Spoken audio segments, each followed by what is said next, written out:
C'est vrai, il faut entrer dans le mariage avec une certaine lucidité. Nous ne pouvons pas prendre cette grande décision basée seulement sur la romance. Mais nous ne pouvons pas nous marier sans amour non plus. Eh bien, il en va de même avec notre relation avec Christ. Êtes-vous en relation avec lui par amour ou pour des raisons logiques?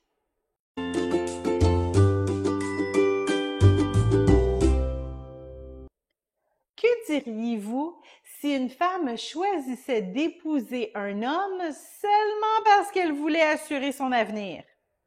Si elle n'avait aucun amour pour cet homme, mais qu'elle avait peur de ce qui lui arriverait si elle n'était pas avec lui, que lui conseilleriez-vous?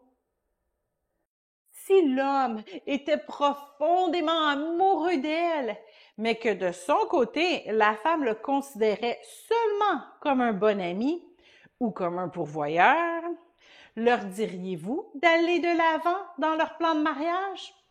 Probablement non. À voir ces scénarios, nous voyons une histoire d'amour malsaine, un mariage qui ne devrait pas avoir lieu.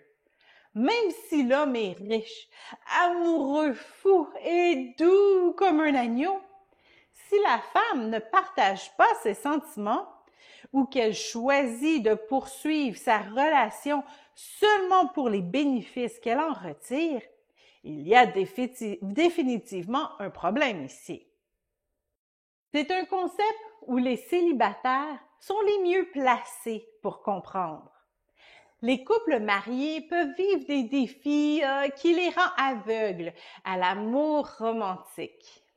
Mais les célibataires qui ont soif de vivre une belle histoire d'amour peuvent très bien s'associer à cette situation. Nous pouvons ressentir la peine de l'homme qui brûle d'amour et qui ne reçoit qu'une amitié platonique en retour. Nous pouvons prendre position et dire à la femme de ne pas avancer dans cette union et peut-être même critiquer un peu son attitude opportuniste. Si les célibataires comprennent bien la situation, ils seront donc sensibles à l'appel que Jésus leur fait. Car Jésus est ce fiancé en amour avec son Église.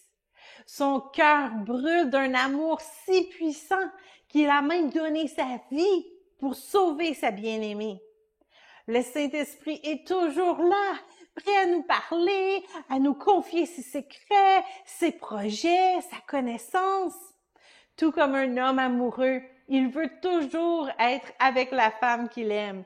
Il ne veut pas que leur temps ensemble se termine. Vous savez, le « non, tu raccroches, non, toi, tu raccroches, non, toi! » Jésus trouve toujours que sa fiancée est la plus belle, même sans maquillage. Il lui envoie des petits messages affectueux tout au long de la journée et il ne peut résister à la combler de cadeaux. Et nous, l'Église, sa fiancée, comment agissons-nous? Nous sommes souvent trop pressés pour nous asseoir avec lui pour discuter. Oh, nous apprécions à peine ses cadeaux et nous en demandons toujours plus. Nous ne répondons pas à ses petits messages durant la journée et nous ne cherchons pas à l'aider dans ses projets. Les chants de louange que nous lui chantons parlent souvent davantage de nous-mêmes que de ses qualités à lui.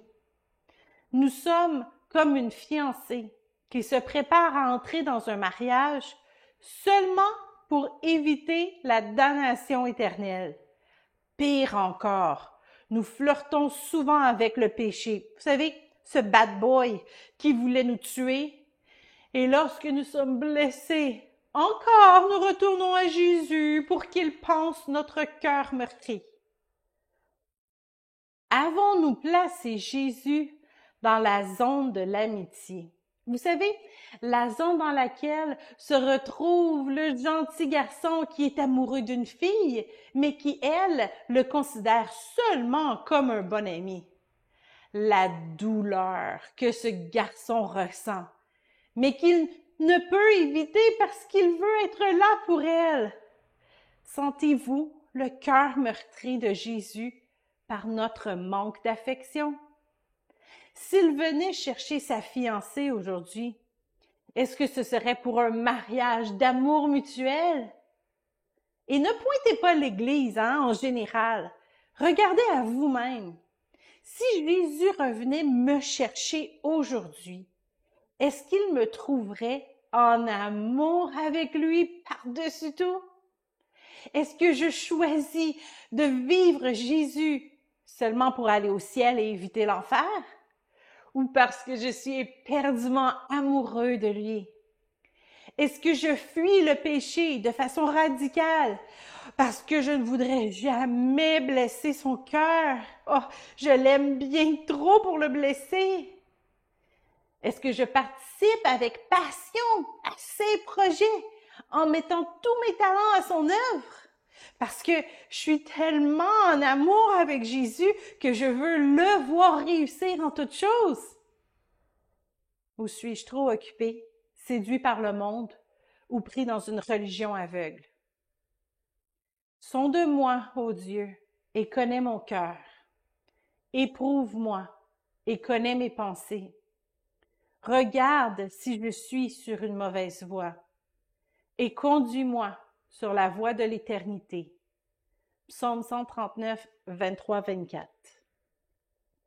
Aujourd'hui, réfléchissons à notre histoire d'amour avec Jésus. Si nous nous sommes perdus en chemin, peut-être est-il temps de retrouver notre premier amour.